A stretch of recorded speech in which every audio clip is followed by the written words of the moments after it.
National Crisis Management Committee formed. This committee will be the supreme body to handle major disaster situations.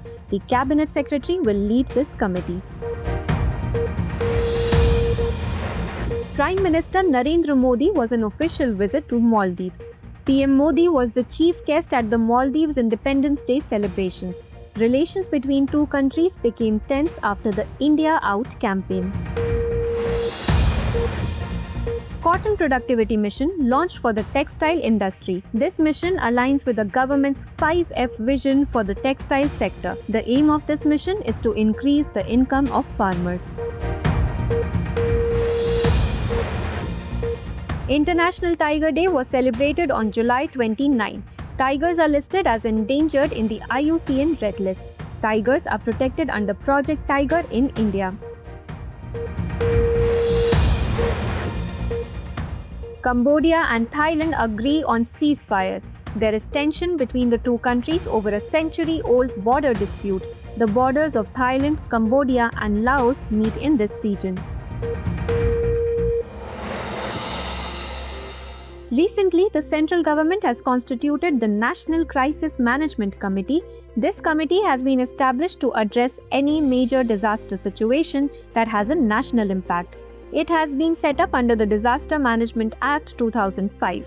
The committee will be the highest body responsible for handling disaster situations. The Cabinet Secretary will lead the NCMC. The members of the NCMC will include the Union Home Secretary, Defense Secretary, Secretary Coordination, Cabinet Secretariat, and members and department heads from the National Disaster Management Authority. It is noteworthy that the chairperson of the NCMC, depending on the nature of the crisis, can coordinate with experts or officers from central government, state government, or any organization to assist the committee in its operations during a disaster. The committee will assess the preparedness for any potential or emerging disaster situations and, where necessary, will issue directions to enhance those preparations. It is important to note that disasters are any natural or man-made calamities that cause significant loss of human life or destruction of the natural environment, private property, or public infrastructure. Recently, Prime Minister Narendra Modi was on an official visit to the Maldives. The Maldives had invited PM Modi as the chief guest for its 60th Independence Day celebrations. It is important to note that in November 2023, relations between the two countries became strained due to the India Out campaign initiated by Maldives President Mohammad Muizzu. Therefore, PM Modi's visit is being seen as a significant shift in the bilateral relations between the two nations. Notably, this is the first time that an Indian Prime Minister has participated in the Maldives Independence Day celebrations. During this visit, India provided Rs 4,850 crores in loan assistance to Maldives. Additionally, discussions were held on a free trade agreement between the two countries. Both nations also reached agreements on digital economy issues, including the adoption of UPI, RuPay cards, and increasing trade in local currencies. It is important to note that the Maldives is an island nation consisting of approximately 1,200 coral islands grouped into 26 atolls. It is located in the north-central Indian Ocean and is separated from the Lakshadweep Islands by the 8-degree channel. Notably, Maldives is home to the 7th largest coral reef system in the world, which contributes 3.14% to the global coral reef area. Recently, NASA launched its twin TRACERS satellite. TRACERS stands for Tandem Reconnection and Cusp Electrodynamics Reconnaissance Satellite. This mission will study magnetic reconnection and the impact of solar activity on Earth's near atmosphere. This satellite will fly through an open region in Earth's magnetic field known as the polar cusps and enter Earth's lower orbit. When solar wind collides with the magnetic field, it causes magnetic reconnection, releasing a large amount of energy.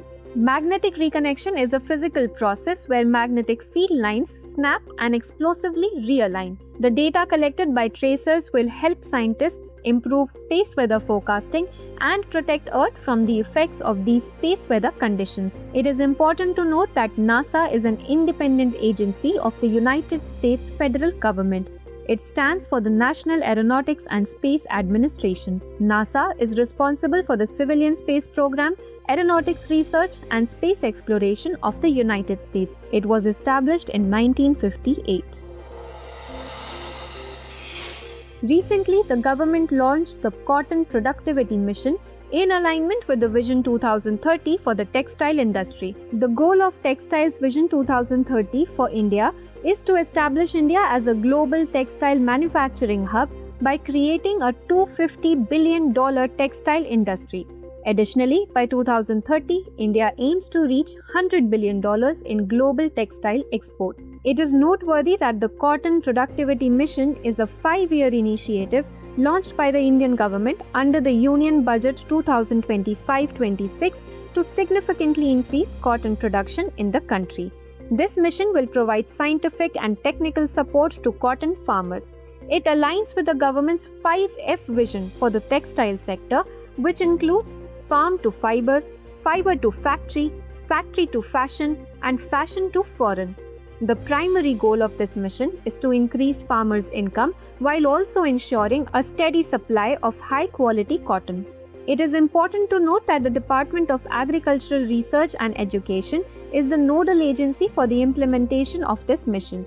India holds the first position in the world in terms of cotton cultivation. In India, cotton is grown on a total of 13.061 million hectares of land, which accounts for approximately 40% of the world's total cotton cultivation area. However, in terms of productivity, India ranks 39th in the world.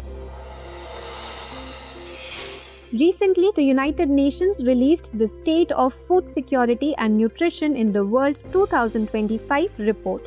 According to the report in 2024, 720 million people worldwide were affected by hunger, which is approximately 8.2% of the global population. According to the report, Asia has the highest number of malnourished people with a total of 323 million. This is followed by Africa and Latin America. The analysis found that by 2030, the number of malnourished people will decrease by only 65 million. It is important to note that the SOFI report is an annual report prepared by 5 United Nations agencies: Food and Agriculture Organization, International Fund for Agricultural Development, United Nations Children's Fund, World Food Programme, and World Health Organization. It presents the latest statistics and analysis on hunger, food security, and nutrition worldwide. Additionally, it provides a report on progress towards achieving Sustainable Development Goal targets 2.1 and 2.2. Let us tell you that targets 2.1 and 2.2 of the Sustainable Development Goals are to end hunger and ensure access to safe, nutritious, and adequate food for all people throughout the year and eradicate all forms of malnutrition. Recently, the Ramsar Wetlands Conference was held in Zimbabwe. During the conference, a report titled Africa Special Report, Taking Animals into Account was released. The report called on governments to integrate animal-driven ecological processes into their ongoing wetland restoration and management strategies to address biodiversity loss and ecosystem degradation. According to the report, an estimated 3.4 million square kilometers of inland wetlands have been destroyed globally since 1700. Also, nearly 1/3 of freshwater fish species are on the verge of extinction. It is important to note that wetlands are areas where water either covers the soil or remains near the surface of the soil for all or part of the year, including during the growing season. The International Agreement for the Conservation and Responsible Use of Wetlands is known as the Ramsar Convention. This agreement was signed on February 2, 1971 in the Iranian city of Ramsar. Since then, February 2 has been celebrated annually as the World Wetlands Day. Notably, India has become a part of this international agreement in 1982. Currently, there are 91 Ramsar sites in India.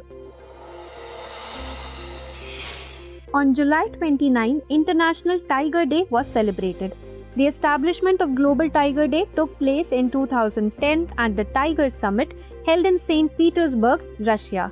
At this summit, 13 tiger range countries, including India, Bhutan, Nepal, Malaysia, and Bangladesh united to raise awareness and work towards the conservation of declining tiger population. The theme for International Tiger Day 2025 is Securing the Future of Tigers with Indigenous Peoples and Local Communities at the Heart. According to the IUCN Red List, tigers are categorized as endangered. Talking about the status of tiger conservation in India, tigers are protected under Project Tiger, which was launched by India in 1973. The main objective of this project was to protect the Bengal tiger and its habitats. Notably, the National Tiger Conservation Authority, established under the Wildlife Protection Act 1972, oversees the implementation of Project Tiger. The NTCA conducts a national tiger census every 4 years. The last census in India was held in 2022.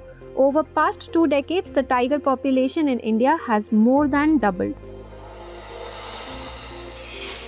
Recently, Cambodia and Thailand agreed to an immediate and unconditional ceasefire. This agreement came after tensions arose due to a century-old border dispute between the two countries. The disputed area is located in the Emerald Triangle region of Southeast Asia, near Preah Vihear and Prasad Tamuan Thom. This area has been long disputed due to colonial-era borders and cultural claims.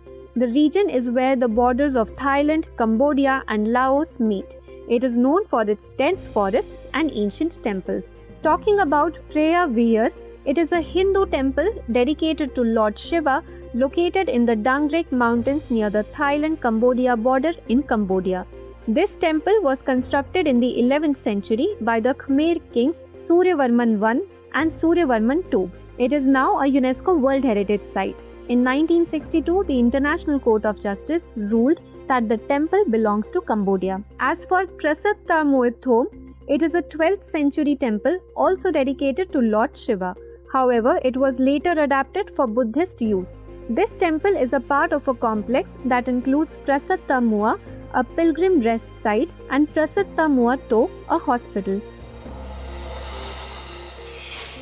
Recently, Indian Railways successfully tested its first hydrogen-powered coach at the Integral Coach Factory in Chennai. This test was conducted under the Hydrogen for Heritage initiative. As part of this project, 1600 horsepower diesel-powered cars will be converted into hydrogen fuel cell systems. Additionally, a hydrogen refueling station with a capacity of 3,000 kilograms will be established in Jind, Haryana. The design and testing work for this project is being carried out by the Research, Design and Standards Organization. It is important to note that hydrogen has the highest energy-to-weight ratio among known fuels, making it exceptionally suitable for heavy-duty transportation sectors. Due to its multidimensional nature, it can also be used in fuel cells, internal combustion engines, or as feedstock in industrial processes. Additionally, hydrogen is a zero-emission energy carrier. When used in fuel cells, it emits only water vapor as a byproduct, which makes it a key player in clean energy-based transportation and industrial decarbonization. Notably, green hydrogen enables deep decarbonization in complex sectors such as steel manufacturing, cement production, oil refining, fertilizers, and the chemical industries. Recently, Indian Railways has activated the indigenously developed Kavach 4.0 for the railway safety system on the Mathura-Kota section of the Delhi-Mumbai route. Kavach 4.0 is a technology-driven system. It was approved by the Research, Design and Standards Organization in July 2024. Indian Railways is preparing to implement Kavach 4.0 on various railway routes across the country over a span of 6 years. It is noteworthy that Kavach is an indigenously developed railway safety system. It is designated to prevent accidents by monitoring the speed of trains. Kavach is used to prevent accidents by monitoring and controlling train speed. For this, optical fiber cables are laid alongside the optical fiber tracks which connect all these systems for high-speed data communication. Under Kavach 4.0, the signaling system is integrated with Loco Kavach, Station Kavach, telecommunication towers, and more. Talking about Indian Railways, it is the fourth largest railway network in the world after the United States, Russia, and China. Notably, about 97% of Indian Railways broad gauge lines are electrified. After the news, let's take a quick look at 5 questions related to the bulletin. Question 1. Consider the following statements. 1. The central government has constituted the National Crisis Management Committee. 2. This committee will be the supreme body for handling any major disaster situation. 3. The Cabinet Secretary will lead this committee. How many of the above statements are correct? A. Only 1. B. Only 2. C. All 3. D. None of these. Question 2. Consider the following statements about Maldives. 1. Maldives is an island nation consisting of about 1200 coral islands. 2. This country is located in the north-central Indian Ocean. 3. It is separated from Lakshadweep by the 8-degree channel. How many of the above statements are correct? A. Only 1. B. Only 2. C. All 3. D. None of these. Question 3. Consider the following statements regarding the Cotton Productivity Mission. 1. The government has launched the Cotton Productivity Mission in line with the Textile Vision 2030. 2. The mission aims to reach $200 billion in India's global textile exports by 2030. 3. It will align with the government's 5F vision for the textile sector. How many of the above statements are incorrect? A. Only 1. B. Only 2. C. All 3. D. None of these. Question 4. Consider the following statements. 1. The United Nations has released the SOFI 2025 report. 2. According to the report, 720 million people worldwide were affected by hunger in 2024. 3. According to the report, Asia has the highest number of malnourished people. How many of the above statements are correct? A. Only 1. B. Only 2. C. All 3. D. None of these. Question 5. Consider the following statements regarding tigers. 1. Tigers are listed as endangered in the IUCN Red List. 2. In India, Project Tiger provides conservation for tigers. 3. The NTCA conducts the National Tiger Census every 4 years. How many of the above statements are incorrect? A. Only 1. B. Only 2. C. All 3. D. None of these. Please provide your answers in the comment section. Let's take a look at some small yet important news. Recently, a joint exercise, Bold Kurukshetra, is being conducted between India and Singapore. This is the 14th edition of the joint military exercise, which is being held in Jodhpur. Notably, the exercise is being conducted as a tabletop exercise and computer-based simulation with the objective of validating operational procedures for mechanized warfare. The purpose of this exercise is to enhance the interoperability and the joint training capabilities of both armies under the mandate of United Nations. Recently, Divya Deshmukh won the FIDE Women's World Cup title. She secured the title by defeating Grandmaster Konero Humpy in a tiebreaker match. This tournament was held in Batumi, Georgia. It is noteworthy that the International Chess Federation, known as Fédération Internationale des Échecs, governs and regulates chess at the international level. Its headquarters is located in Switzerland and it was established on July 20, 1924 in Paris, France. Recently, the Indian Army conducted a drone Prahar exercise in Arunachal Pradesh. This exercise focused on intelligence gathering, surveillance, and precision targeting, highlighting the integration of drones into strategic operations. This high-tech military exercise was organized by the Indian Army to validate the integration of drone technology into tactical battlefield operations. The objective of the exercise is to enhance the reach of strategic commanders and improve situational awareness by providing support for tiered surveillance and assisting in dynamic decision-making on ground. Recently, the G.P. Birla Archaeological, Astronomical and Scientific Institute honored Dr. V. Narayanan, the chairman of the Indian Space Research Organization and secretary of the Department of Science, with the G.P. Birla Memorial Award. Dr. V. Narayanan is an expert in rocket and spacecraft propulsion. It is noteworthy that the G.P. Birla Award was previously known as the Lifetime Achievement Award. This award is given in memory of the visionary industrialist Birla. It is awarded for outstanding contributions in the fields of science, education, astronomy, and public service, and honors both national and international personalities. Recently, the second edition of the Artists in Residence program for Kala Utsav 2025 was held at Rashtrapati Bhavan. The event showcased traditional forms of painting such as Sohrai Kovar, Patchitra, and Patua. Sohrai painting is a traditional folk art practiced by the tribal communities of Hazaribagh, Jharkhand, such as Santhal, Munda, Oraon, and others, mainly by women. Patchitra is a traditional painting style originating from Odisha, deeply connected with the Jagannath temple in Puri. Patua painting is a significant folk art tradition of West Bengal created by the Patua or painter community. Recently, the Union Home Minister and Minister of Cooperation unveiled the National Cooperation Policy 2025 in New Delhi. This policy will replace the policy that has been in place for the last 23 years. The National Cooperation Policy 2025 aims to revitalize India's cooperative sector and provides a visionary roadmap for the goal of Viksit Bharat 2047. The policy has been designed with a focus on the economic empowerment of rural India, women, Dalits, tribals, and youth.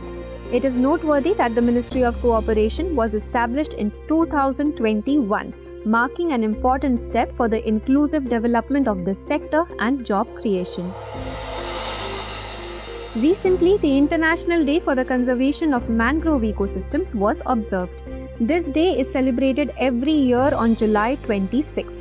According to data from UNESCO and IUCN, since 1985, the global mangrove cover has been reduced by half, and 50% of the remaining ecosystems are now at risk of degradation.